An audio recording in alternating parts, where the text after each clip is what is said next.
Haryana civil service से जुड़े सभी एस्पिरेंट को दिशा क्लासेज की तरफ से हमारा नमस्कार। तो 8302800006 हमारा व्हाट्सएप ग्रुप नंबर है जहां आपको एचसीएस के लिए गाइडेंस मिलता है। तो एचसीएस 2023 अब रिक्रूटमेंट बिल्कुल तैयार आने वाले की और दीपावली के जस्ट बाद इसका अनाउंसमेंट हो जाएगा। इस बार भी 100+ पोस्ट होगी, पूरी 100 के आसपास ही, 100, 105, 104, 103, लेकिन 100+ पोस्ट है वो इस बार भी एक्सपेक्टेड है। सबसे पहली बात, ये वीडियो उनके लिए जो बिगनर है, जो पहली बार तैयारी कर रहे हैं। मैं उनको कुछ महत्वपूर्ण पॉइंट बता दूं जो अगर आप इस परीक्षा की तैयारी के साथ जुड़ रहे हैं। जो पुराने तैयारी कर रहे हैं वो तो इस चीज को जानते हैं, अगर वो भी 2 मिनट का समय निकाल सके तो इसे देखें, शायद उनका नजरिया कुछ और साफ होगा। पहले मैं आपको इसके प्रीलिमिनरी एग्जामिनेशन के बारे में बता दूं। इसका प्रीलिमिनरी एग्जामिनेशन है, थोड़े सेंटर इसके दूर आते हैं। अगर आप भरते हैं हिसार में रहने वाले हैं तो आपको पंचकुला मिल जाएगा, कुरुक्षेत्र मिल जाएगा। लिमिटेड सिटीज में सेंटर होने की वजह से आपको थोड़ा दूर जाना पड़ सकता है। वो कोई लंबा चौड़ा बात नहीं होती। पेपर का लेवल एक्सट्रीम आता है, टफ में भी एक्सट्रीम, इतना आपने किसी परीक्षा का नहीं देखा होगा। इसलिए ये यूपीएससी के कैंडिडेट का एक फेवरेट एग्जाम है, क्योंकि यूपीएससी के लेवल के दौरान वो जो एक नॉलेज का लेवल अचीव करते हैं उसमें इनका यहाँ का पेपर भी अच्छा खासा निकल जाता है। हरियाणा का कोई सवाल आता नहीं, बहुत ज़्यादा स्पेसिफाइड 2 या 4 सवाल आते हैं, उससे हरियाणा के बच्चे को कोई खास बेनिफिट मिलता नहीं। फिर एचपीएससी का जो वर्किंग स्टाइल है, ये प्रीलिमिनरी के कट ऑफ नहीं बताते हैं, यानी आपको सिर्फ दो ही चीज पता चलेगी, आइदर यू आर क्वालिफाइड और नॉट। आप ये नहीं कह सकते कि कट ऑफ क्या गई, मेरे कितने आए, क्योंकि ये नंबर नहीं बताते। मार्क्स नहीं बताना इनका एक स्टाइल है, ये मार्क्स प्री के नहीं बताते। एडवर्टाइजमेंट के पॉइंट नंबर 20 में ये मेंशन कर देते हैं कि preliminary examination is a basically screening test. तो इसके लिए हम किसी भी प्रकार का, क्योंकि आप अपने नंबर जानने के लिए जब आरटीआई का सहारा लेंगे तो इनका जवाब होता है कि अर्ली मेंशन्ड है एडवर्टाइजमेंट में कि आपको मार्क्स नहीं बताए जाएंगे। तो इस चीज के लिए आप थोड़ा साइकोलॉजिकल प्रिपेयर रहें कि आपको मार्क्स आपके पता नहीं चलेंगे।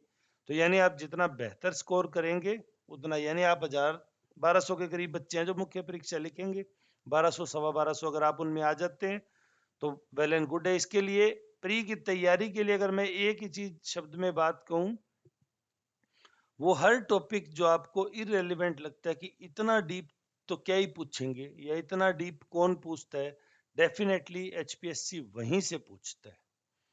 तो पढ़ो, जिस भी टॉपिक को पढ़ो। हालांकि कट ऑफ मेरा मानना अभी भी यही है कि 60 से 65% के करीब जाती है, लेकिन जो पढ़ो उसमें गलती की गुंजाइश ना छोड़ो। अगर वहां से आपका गलत हो रहा है तो आप नो डाउट कंपटीशन से बाहर हो रहे हैं। आपका बिना पढ़ा हुआ टॉपिक आ गया, ये टॉलरेबल है, ऐसी कोई बड़ी बात नहीं है।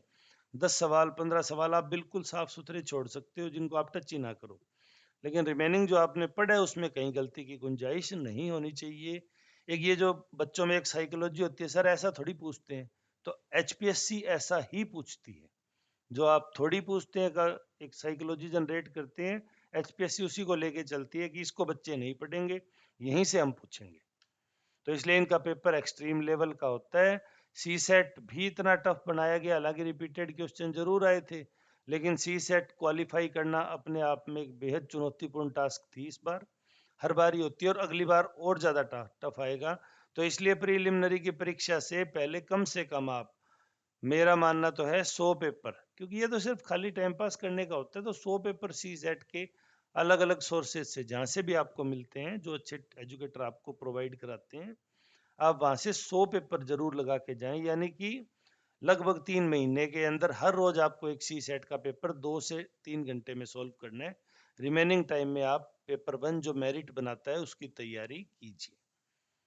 तो ये बात तो बच्चों है प्रीलिमिनरी की, तो इतना आपको पता होना चाहिए। ये कोसना सरकार बिकेगी, ये कर दिया वो कर दिया, पेपर बिक रहे हैं, कितने पैसे दे सकते हो आप एक सरकार से ज्यादा ताकतवर नहीं हो सकते। हरियाणा सरकार अपनी सरकार खो देगी सिर्फ आपसे 1 करोड़ रुपए लेने के लिए। ये किस तरह की साइकोलॉजी होती है आप बच्चों की, मुझे तो कभी समझ आई नहीं। हरियाणा के बजट का आकार पता है आपको? उसमें ये आपके 1 करोड़ रुपए 5 करोड़ रुपए क्या मेंशन करते हैं? ये अब इस छोड़ो, इन बातों का तो कोई मतलब ही नहीं है यहाँ करने का। लेकिन ऐसा कुछ नहीं है जो आप सुनते हो कि 1 करोड़ में बिक गया, 2 करोड़ में। जो बच्चे सिलेक्ट होते हैं आप उनका बैकग्राउंड देखिए, वो यूपीएससी से लंबे समय से तैयारी कर रहे हैं, बेहतरीन तैयारी कर रहे हैं, मेंस लिखे उन्होंने काफी कुछ किया है। तो इस वजह से आप यूं मत सोचिए कि यहाँ पेपर बिकता है, सीट बिकती है, ऐसा यहाँ कुछ नहीं होता। अब आते हैं मुख्य परीक्षा पे। मुख्य परीक्षा क्वालिफाइंग कंडीशन है हिंदी और इंग्लिश में 33%, ये मैं इसलिए कह रहा हूँ, और एग्रीगेट है 45%। तो देखिए हिंदी इंग्लिश में 33% का मतलब है जो लोग इंग्लिश मीडियम के थ्रू आउट बचपन से, उन लोगों को हिंदी में 33 नंबर लाने में कई बार दिक्कत हो जाती है, या उनके पूरे ही 35 से 40 नंबर आते हैं, तो 40-45 नंबर के अंदर इस 45% के एग्रीगेट का जो दबाव है वो सारा जीके और सब्जेक्ट की तरफ मूव कर जाता है, जिसका उनको फिर बड़ा नुकसान उठाना पड़ता है। क्वालिफाइंग कंडीशन का क्या हाल है, इस बार आपने देख ही लिया, 100 पोस्ट के लिए जस्ट 61 कैंडिडेट हैं वो क्वालिफाई कर पाए हैं फॉर द इंटरव्यू। तो कारण क्या है कि एक तो सब्जेक्ट है उनकी नेगेटिव स्केलिंग होगी, क्योंकि जब तक ये सब्जेक्ट नहीं हटेगा, कुछ सब्जेक्ट हर बार पिटेंगे और वो सब्जेक्ट है वो आपका चांस को खत्म कर देंगे, नुकसान पहुंचा देंगे। जैसे मैंने पिछले वीडियो में भी आपको बताया, ये मैंने स्क्रीन पे आपके सामने merit wise list of all recommended candidate है 2021 के, इनको खोल रखा है। तो आप इसमें एक चीज देखिए, मैंने आपको यहाँ बताया ही था वीडियो में कि 600 नंबर का 45%, तो 45/100 करेंगे तो ये 270, 270 मार्क्स अचीव करते हैं, तब आपका इंटरव्यू कॉल होता है। तो जो लास्ट में जो कैंडिडेट सिलेक्ट हुए आप देखिए, चाहे अनुराधा जी थे, दिनेश तंवर जी थे, जो भी ये, चाहे नेहा सिंह जी थे, रिचा आर्या जी थे, ये सब 270 से 80 के बीच घूम रहे हैं। यानी इनके सिर्फ 10 नंबर भी अगर कम हो जाएं, यानी चारों पेपर में इनके 2.5 नंबर भी कम आ जाते, तो इनका इंटरव्यू कॉल नहीं होता। इवन दिनेश जी के तो 2 ही नंबर कम आ जाते, या अनुराधा जी के 2 से 3 नंबर कम आ जाते, तो इनका इंटरव्यू कॉल ही नहीं होता। तो बड़ा टफ कंपटीशन है पहले प्री से मेंस में पहुंचना। उसके बाद अगर आपने अच्छा सब्जेक्ट चूज कर रखा है तो नो डाउट आपने आधी से ज्यादा लड़ाई जीत ली। ऐसा सब्जेक्ट चूज कर रखा है जो आपको पॉजिटिव स्केलिंग दे रहा है, तो आप नो डाउट कुछ ना करते हुए भी सेलेक्ट हो जाएंगे। यहाँ सेलेक्ट होना बड़ा ही आसान है, इसलिए मैंने लिखा है कि एचसीएस परीक्षा में चयनित होना आसान है। क्विक रिजल्ट है, क्योंकि अब ये मेंस के लिए अब हर परीक्षा को इन्होंने डिस्क्रिप्टिव कर दिया, तो इनके पास एक अच्छा खासा पैनल हो जाएगा मार्किंग के लिए। तो बड़े तेजी से रिजल्ट जारी करते हैं परीक्षा लेने के कुछ ही समय में। प्री का और मेंस के भी पेपर खत्म होने के भी दिन 30 to 40 डेज ये रिजल्ट डिक्लेयर कर देते हैं, और इंटरव्यू के लास्ट दिन ये फाइनल रिजल्ट भी डिक्लेयर कर देते हैं। फिर मैं वापस अपनी बात पे आता हूँ, जो मैं कहता हूँ आप सहमत हो ना हो वो आपकी स्वतंत्रता है, सिलेक्शन बिल्कुल फेयर होता है। आप उन बच्चों की मेहनत बैकग्राउंड देखिए, वो कितने समय से संघर्ष कर रहे थे, तो दैट्स वाई वो सेलेक्ट हुए। किसी के पापा मम्मी के नाम से पैसे 1 करोड़ 2 करोड़, ये कोई बातें ही नहीं होती। ऐसा कुछ नहीं होता। 1 करोड़ 2 करोड़ रुपए आज के टाइम में कुछ भी नहीं है। अगर इस तरह सिलेक्शन होना हो, उसके लिए बहुत योग्यता की जरूरत होती है। आप कई बार इतने इमोशनल होते हैं कि बहकावे में आ जाते हैं कि हरियाणा का तो फार्म ही नहीं भरना चाहिए। अल्टीमेट आप एक बहुत सुनहरा मौका खो रहे होते हैं, तो आप ऐसी गलती ना करें।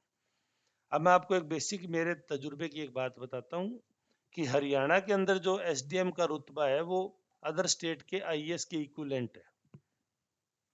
यानी हरियाणा में एसडीएम, तहसीलदार और डिप्टी के जो पोजीशन है, जो उनको सुविधाएं मिलती है, और जो सामाजिक स्तर, अब देखिए आईएएस के अंदर एक बच्चा मेघालय कैडर में, मणिपुर कैडर में आईएएस लग गया, वो वहाँ कोई दानिश में लग गया, तो वहाँ उनका कोई बहुत ज्यादा तनख्वाह जरूर है, रुतबा भी जरूर है, लेकिन हरियाणा के एसडीएम के हरियाणा के बच्चे के लिए अपने लोकल स्टेट में जो रुतबा होता है उसके मुकाबले वो 10% भी नहीं है।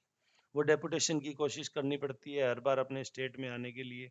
बहुत सारे प्रपंच हो जाते हैं, वो मिल भी जाते हैं, रास्ते भी खुलते हैं, लेकिन अगर आप हरियाणा में एसडीएम लग जाते हो तो नो डाउट आपका जीवन किसी भी अदर स्टेट के आईएएस के बराबर होता है, जो कि हरियाणा मूल का बच्चा वहां पे बैठा हो।